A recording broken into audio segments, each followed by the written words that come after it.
when she was away at college, she'd have to write papers, about books, and she was a math and business major, not analyzing literature.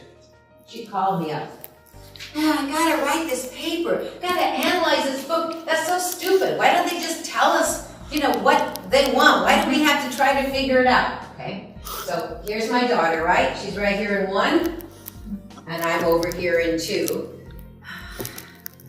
Oh, and I know, that's a real drag.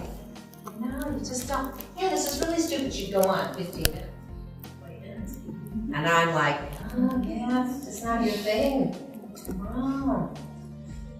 And then she would, because I listened and I didn't jump in and tell her what to do, which you'll learn as a communication block, she would let it all out. Then she'd feel better about me because I was listening more to her. And then we'd get to the point where I could say, okay, you ready to work on your paper now? And she said, yeah. And then we would do problem solving together. So this is based on brain science.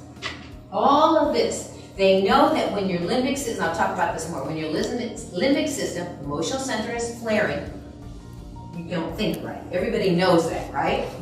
So to have a person listening to you as you're venting helps you release the tensions in your brain and helps you get to your thinking part of your brain. Very, very important. Too many people, when a person's upset, try to jump to finding answers. You know who you are.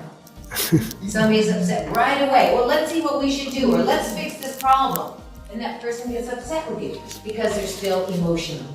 These steps are really crucial to learn, and I encourage you to.